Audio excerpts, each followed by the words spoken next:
I'm going to talk about grafting today, mostly whip grafting, which to me is the simplest way of grafting. And it's simple and it's quite effective. It's very easy to learn, less danger of cutting yourself and that sort of thing. So we're going to be grafting some apples now. I'm going to do a variety of apple called Monty's Surprise, which is a variety that I actually introduced into North America from New Zealand. Joe Robinson, in her landmark book, Eating on the Wild Side, which describes the lost nutritional quality of a lot of our fruits and vegetables. She was extolling the virtues of Monty's Surprise apple from New Zealand and wanted to find a source for them. She's been a customer of ours for years, so she wrote this book on the lost nutritional qualities in our fruits and vegetables and wanted to find the Monty's Surprise apple, the most nutritious apple in the world, and couldn't find it in North America. It turns out it was only available in New Zealand, so I contacted the people in New Zealand and I managed to get a single stick like this sent in from New Zealand, and unfortunately you had to go through the quarantine process, which is good actually, because you want to keep potential pathogens out of the country, and so it was actually spent a few years in quarantine while a virus that was in the wood was eliminated, and only then was it released to me provisionally, and I'm still not able to release it to the public, but we should be able to by next year at this time. This is the Monty's Surprise apple. Nice big apple, keeps well, you know, this is mid-March now, and it's still a good eating apple. At any rate, so what I did is I collected my Scionwood from Monty's Surprise in the dormant season. So, you know, we can still collect apples. It's still kind of cool out. We can still collect apple Scionwood, but these were collected back in January, I think, or February. And so what we did is we just cut them up into 1 foot lengths with dormant buds of last summer's growth, the sucker type growth, not from the bottom, not from the rootstock, but from the upper part of the tree. And then they were cut up into 1 foot lengths so that they would fit into this Ziploc bag that is clearly labeled. And we also put inside the bag a damp piece of paper. And if the paper starts to dry out, that means there must be a hole somewhere. And we make sure that any hole is sealed and that the bag is completely sealed with, and then it's kept in refrigeration until we graft them. So we have a whole room dedicated to storing Scionwood. And to keep it dormant, and by keeping it dormant, I can actually graft this material clear into you know, June or even July if I don't get around to it before then, and so that's really the objective, is to keep the buds nice and dormant. And you don't, when you're collecting Scionwood, you don't want spurs. The spur growth is the short side growth that extends beyond the branches, usually on 2-year wood or older, and the spurs are where flowers and fruits are produced. And we don't want flowers, we want dormant leaf buds right now. And so what I'm going to do then is I'm going to keep my Scionwood in the shade, and I'm going to make a simple whip graft. Now, you could buy an expensive, you can spend, you know, 30, 40 bucks easily on a grafting knife, but most people have a box cutter knife, and if you don't, you can get one for probably $6. And then they have this nice razor blade on them, and the razor blade is typically good for about 500 grafts, and it's nice and sharp. And so I can make a cut between the nodes. So here's a node here and a node there and there where the buds are. So I'm cutting between the nodes, because cutting through a node is like cutting through a knot, you know, on a piece of wood. It's harder, and the diameter is a little different. So I want to cut between the nodes, and I want to ideally make a cut on the rootstock that is the same length as the cut I made on the Scionwood. And so, and now why is this green on the Scionwood and this is red inside here? Well, that's because this particular rootstock is bud, let's see, what am I working with today? This is bud 118. So bud 118 is a semi-dwarfing rootstock for apples. And the breeders had the novel idea of using a red-leafed apple in their breeding program to select the bud 118 semi-dwarf rootstock. And the reason why they selected a red-leafed parent as one of the parents is they wanted to have it real easy for nursery workers to distinguish between a grafted portion of a newly grafted tree and the rootstock portion of a newly grafted tree. And so they in their breeding work, they selected a dwarfing rootstock called Bud 9 and a semi-dwarfing rootstock called Bud 118. And that way, when this tree is planted out now and these buds here start to grow, they will leaf out with red leaves, which makes it very clear that this is part of the rootstock. Whereas the Monty Surprise, when it starts growing from this one bud, it's going to have green leaves. So it'll be quite distinguishable. Now I could even take the time to just rub off these dormant buds right here and right now. But new ones will probably emerge several times at these nodes.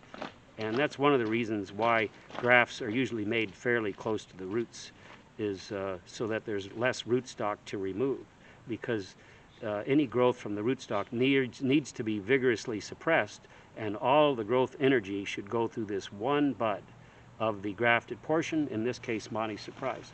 Now the next thing that we're going to want to do is to just tear off a label and label this darn tree before we forget what we're working with. And a Sharpie pen here is very handy for that, and a blank tag or whatever material you have, and we can just write out Monty's Surprise in this instance, and the rootstock, which is Bud 118. Now, after we've done this, we can just put it in our bucket here. It's got a little water in it, and notice that all the time that I'm handling this, I am not touching the grafted portion. I don't want to touch that grafted portion at all,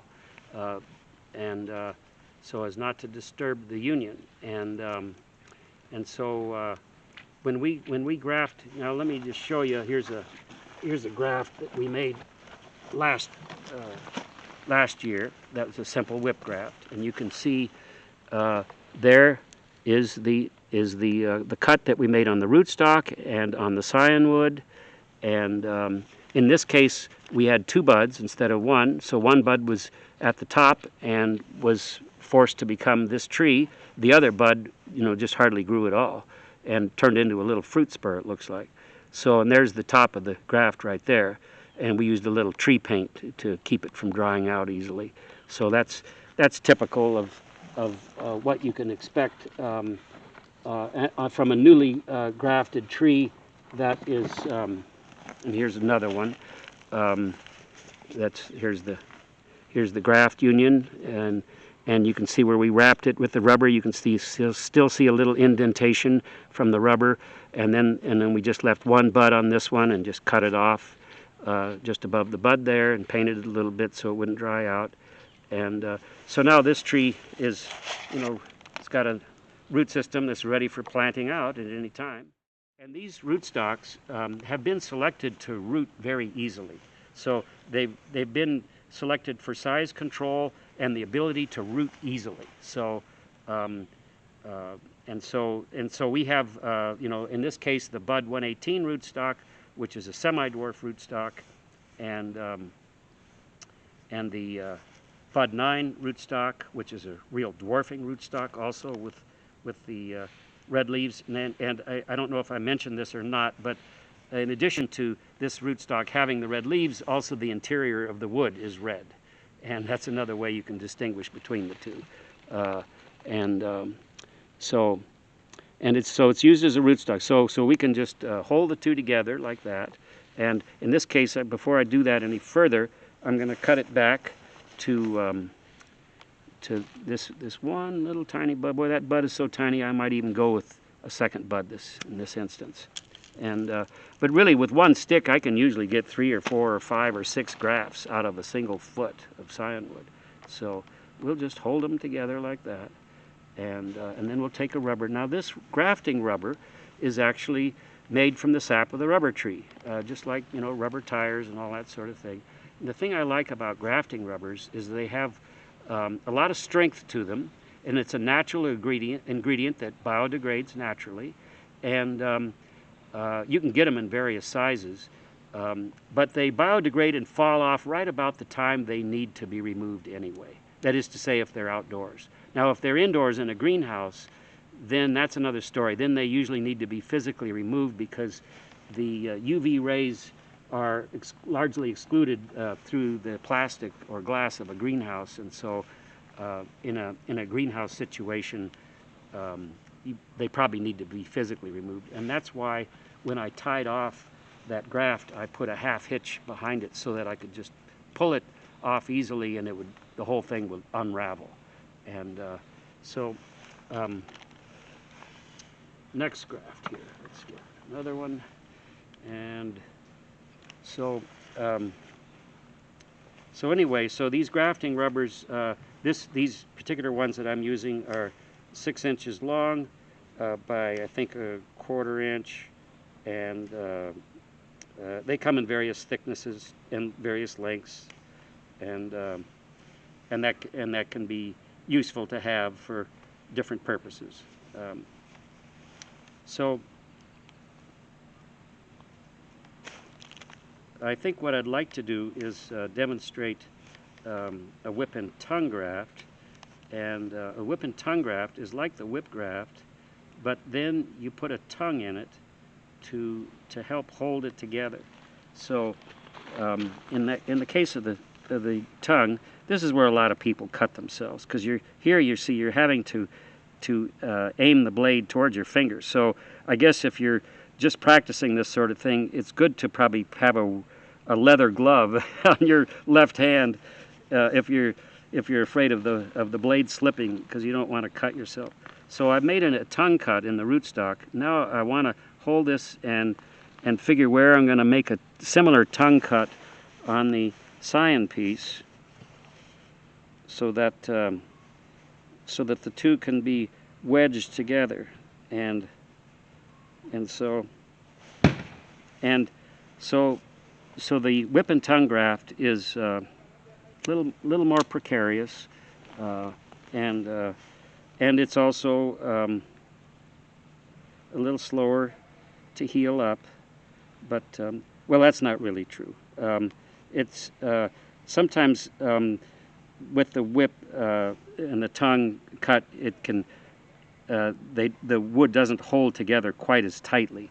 But the advantage is that I don't have to hold it with my thumb and forefinger. See, I can just, now that I've made a tongue cut, I can just jam it together and it stays up by itself. Whereas with the simple whip grafts, I had to physically hold it the whole time between thumb and forefinger.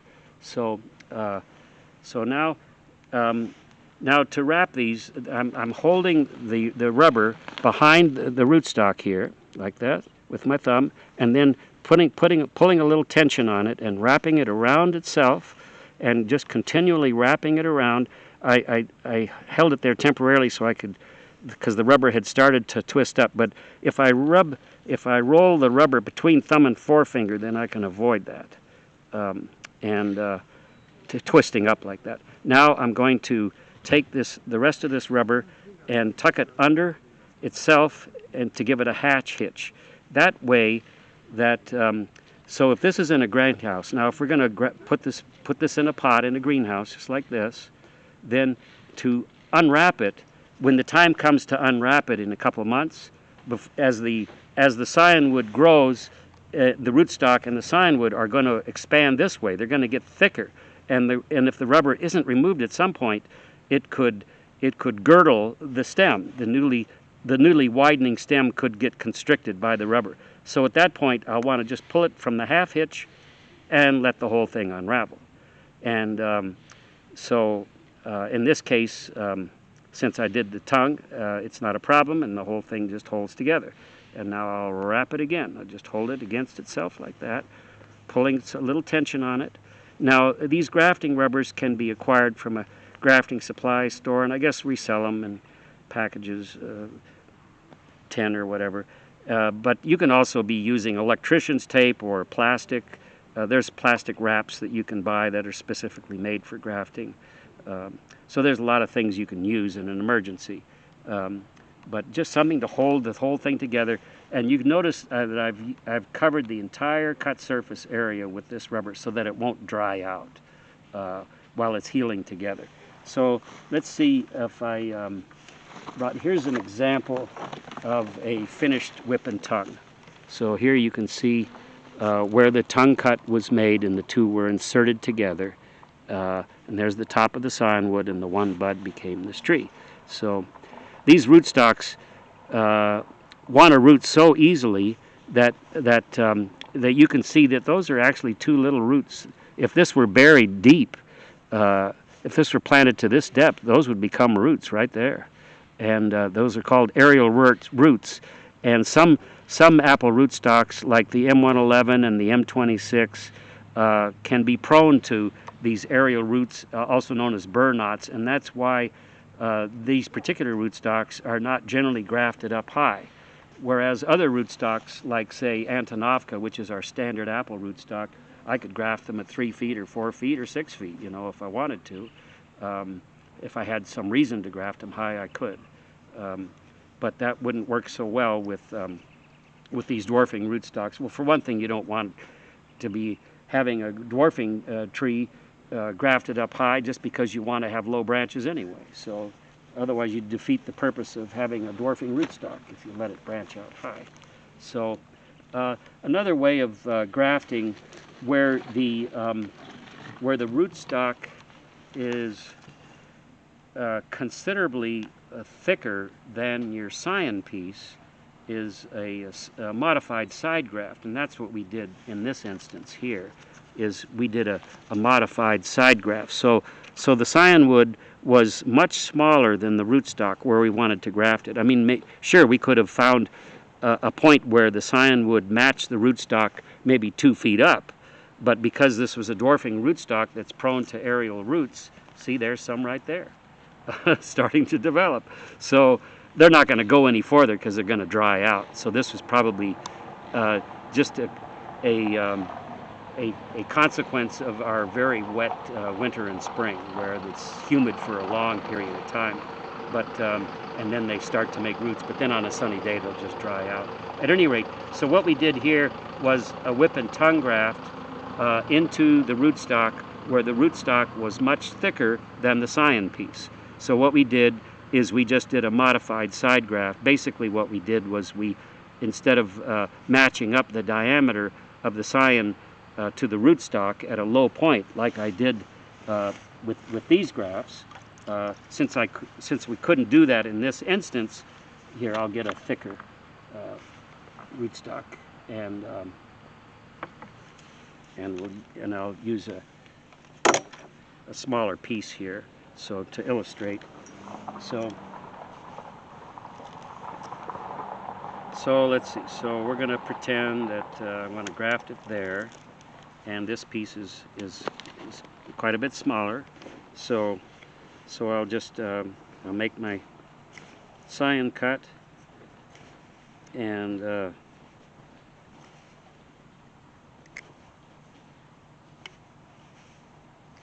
trim it down a little bit, and then we'll make a cut on the rootstock that is approximately the diameter, ideally, of scion cut. So just kind of shave it a little bit. You can see the redness there of the rootstock, and widen it slightly more. Okay, and then we can just grab a rubber, hold the two together. You notice that I'm not touching the cut surfaces with my fingers. I'm only cutting the bark of the rootstock, or I'm only touching the bark of the rootstock and the scionwood, not the cut surface area. So we're going to wrap the whole darn thing. I can either put a little dab of paint there, or I can just use the grafting rubber and cover the whole thing so that nothing will dry out easily. And there we have a modified side graft, whip graft. I didn't bother with the tongue. And now I've got 3 buds there. There's a bud there, and a bud there, and a bud there. Now if I left all 3, then, you know, this might take off, and this might take off, and this might take off, and I really don't want that. It's just easier to have just 1 or 2 buds. So, and the only reason why you'd want 2 is as an emergency in case something happened to the 1 primary bud. So really you only need 1 bud. So if you're short on Scionwood, I could just cut it right there and just go with this 1 bud. So at any rate, so there's a modified side graft. Now, one thing that I haven't mentioned that I want to is that whenever we're starting with new grafts, we normally want to consider cleanliness. So, you know, I have some alcohol wipes here, and so if you're switching from one variety to another, it's good to keep your material clean. So, you know, you can use an alcohol wipe to keep your blade clean and your clippers clean, and so that you're not spreading any diseases around, any viruses or anything. And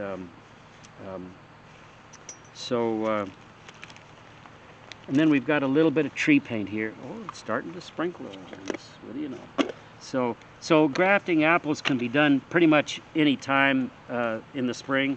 They're not real fussy about temperature or anything. Here's some old tree paint. It's starting to dry out. Looks like I need to get some more tree paint. It's not really critical that you paint the tops of these, but if you're cutting it real close, then it's, especially if you live in a warmer climate than Western Washington, then it might be a good idea to paint them up if you're cutting the buds real close, because I could be cutting it real close with these buds. So this is just a real simple way of grafting. Some other trees have more exacting requirements. For example, a lot of the nut trees need to have higher temperature callousing requirements for a union to be successful. So I don't graft chestnuts, hazelnuts, or walnuts, for example, in the spring when the weather's so cool, unless I'm in a greenhouse or something like that, because the temperature callousing requirements are much greater. So for a union to take place between the rootstock and the Scionwood, you have to have warmer temperatures for nut trees in general, than you do for apples. So perhaps I'll do another video on grafting chestnuts a little later on in the season when I start grafting chestnuts, and so we can talk a bit about those.